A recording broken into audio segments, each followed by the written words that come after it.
गणेशोत्सव काही दिवसांवर येऊन ठेपला असताना SES college of architecture Chandak येथे पर्यावरणपूरक गणेश मूर्ती बनवण्याची कार्यशाळा मोठ्या उत्साहात पार पडली। या कार्यशाळेमध्ये विद्यार्थ्यांना प्रत्यक्ष अनुभवातून मातीच्या गणेश मूर्ती बनवण्याची संधी मिळाली। या उपक्रमात प्रमुख मार्गदर्शन म्हणून आर्किटेक्ट मनाली नितीन जाधव यांनी सहभाग घेतला। त्यांनी विद्यार्थ्यांना मनाली जाधव आज आम्ही SES कॉलेज ऑफ आर्किटेक्चरमध्ये गणपतीचं वर्कशॉप घेत आहे।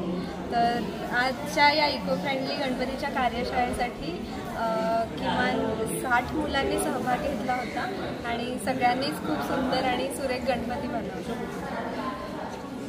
मातीपासून गणेश मूर्ती कशा बनवायच्या, त्यासाठी आवश्यक साहित्य, योग्य प्रमाण, मूर्तीची रचना व आकार याबाबत तांत्रिक मार्गदर्शन केले। त्याचबरोबर मातीच्या मूर्तींचा पर्यावरणावर होणारा सकारात्मक परिणामही त्यांनी स्पष्ट केला। प्लास्टर ऑफ पॅरिसच्या मूर्तींमुळे जलप्रदूषण, माशांचा मृत्यू तसेच नदी नाल्यांचे आरोग्य धोक्यात येते, पण मातीच्या मूर्तींमुळे पर्यावरणाचे संतुलन राखले जाते, असे महत्त्वाचे संदेशही त्यांनी विद्यार्थ्यांना दिले। या कार्यशाळेचे आयोजन SES कॉलेज ऑफ आर्किटेक्चरने केले होते।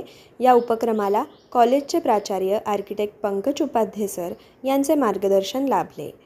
त्यांनी विद्यार्थ्यांना संबोधित करताना सांगितले की आगामी पिढ्यांनी पर्यावरणपूरक सण साजरे केले पाहिजेत। आर्किटेक्चरचे विद्यार्थी म्हणून समाजात जनजागृती घडवून आणण्याची जबाबदारी आपली आहे। या उपक्रमासाठी अंकिता जवळकर मॅडम यांनी विशेष परिश्रम घेतले आणि विद्यार्थ्यांना मूर्ती बनवताना सहकार्य केले। कार्यशाळेत एकूण 60 विद्यार्थी सहभागी झाले होते। प्रत्येक विद्यार्थ्याने स्वतःच्या हाताने छोट्या गणेश मूर्ती तयार केल्या। विद्यार्थ्यांनी या उपक्रमाबद्दल समाधान व्यक्त करत असे उपक्रम दरवर्षी व्हावेत अशी इच्छा व्यक्त केली।